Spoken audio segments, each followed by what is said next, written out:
We're here tonight to open our exhibition, which looks to reimagine our taonga tuku iho through science and art.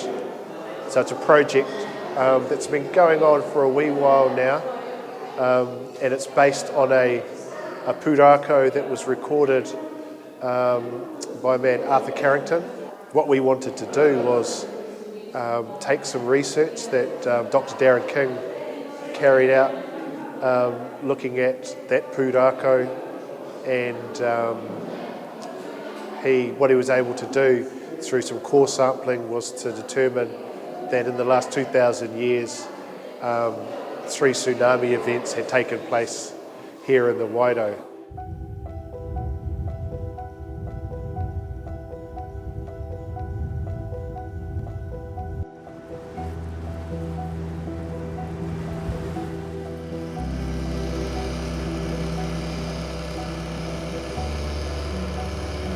Look, my role in this project is to reinvigorate tribal histories surrounding extreme wave events at the coast by drawing upon geological evidence of past tsunamis out at Pukehiwi, Wairau. This project really begins from inside the whare looking out, looking at ways in which our kōrero tuku iho, alongside science as well as traditional and contemporary visual forms of Māori knowledge can be used to reimagine our storytelling. The cores that we have here, these cores come from Wairau Lagoon. They're used really they're here on display to help illustrate not only the depositional history of the lagoon, but also to illustrate that wetland environments are excellent at preserving extreme events.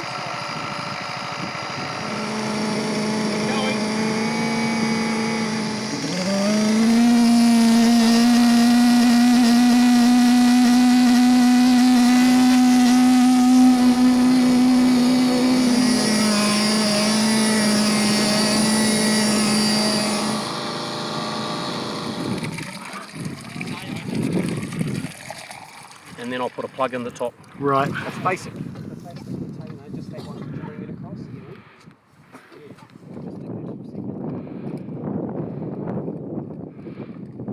And that can come down.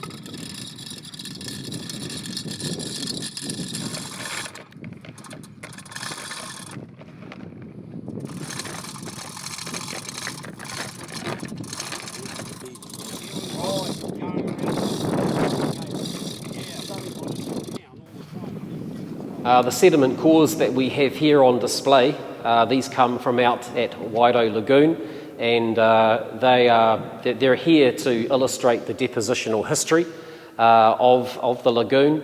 Important for the work here though is that sediment cores like this also help to show us anomalous deposits, and in the particular case here, deposits that have been, or sediment deposits that have been transported by past tsunamis.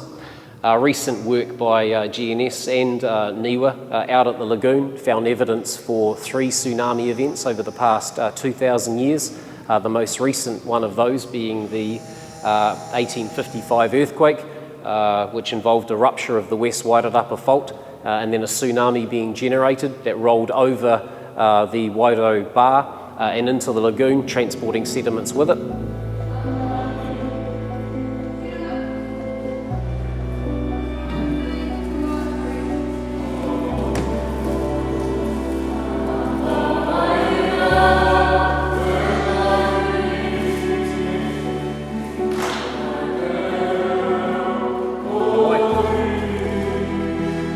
The main scientific evidence that we have for inferring past tsunami deposits in this particular case involves sheets of marine sand overlying wetland muds.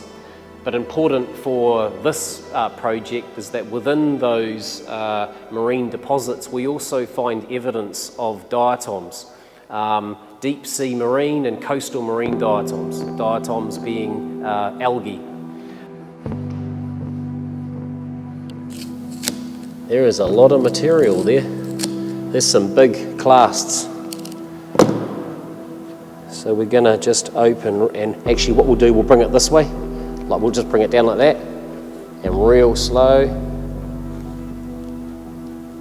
Ooh, look at that.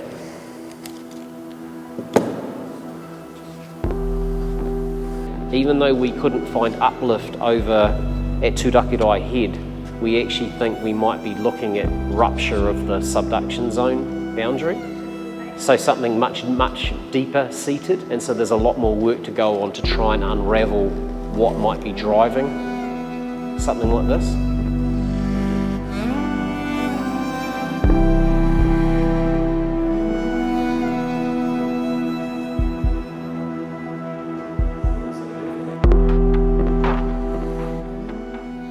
So it's a project that's been going on for a wee while now.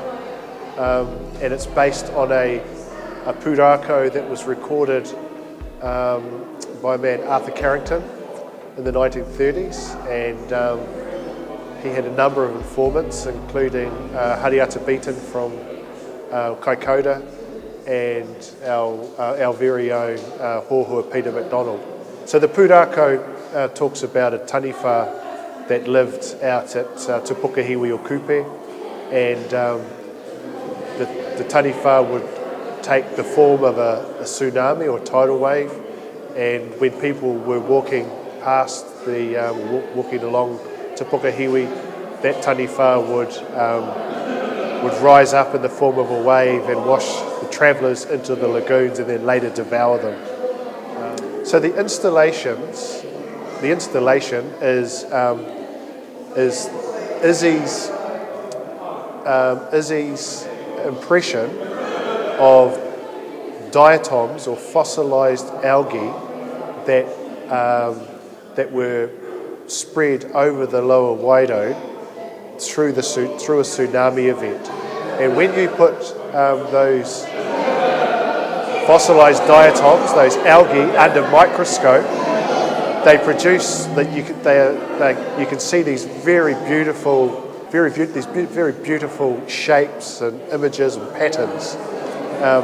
And so what Izzy was able to do was to take those images and then contextualise them within Ko Whaiwhai, which came out of Aroha Te Waipounamu, the meeting house here in Wairau.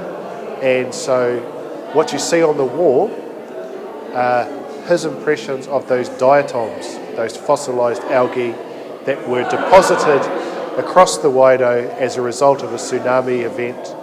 And so it's a different way of telling that story.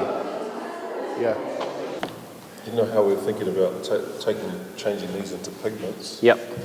So this area here, yep, in Ngāti Porou, yep, they take that and grind that into a pigment for painting, and they call that tūtaiwhetū. Yeah. Kia ora koutou katoa, Israel Tangaro Birch. I'm the artist on this project, and my role is to bridge the space between science and mātauranga Māori.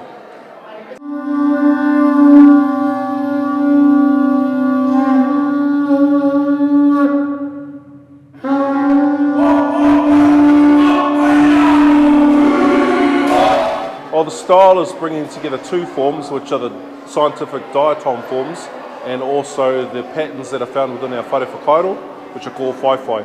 So bringing those two things together, because called whaiwhai is the language of the taiao. And so that's what really informs this style of work, using called whaiwhai to create the works in relation to diatoms.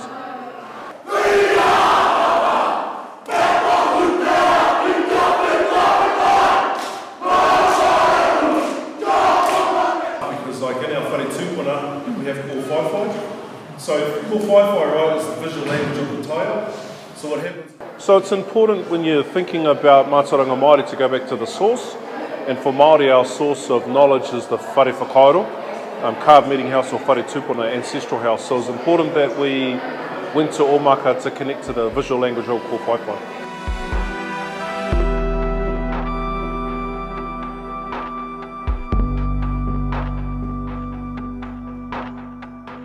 Our work out at the bar helped us to affirm the occurrence of at least 3 tsunami inundations over the last 2,000 years. But really most important is that our work out there was driven by our understanding of pūrākau, guiding us to undertake work out at the bar. Kia ora.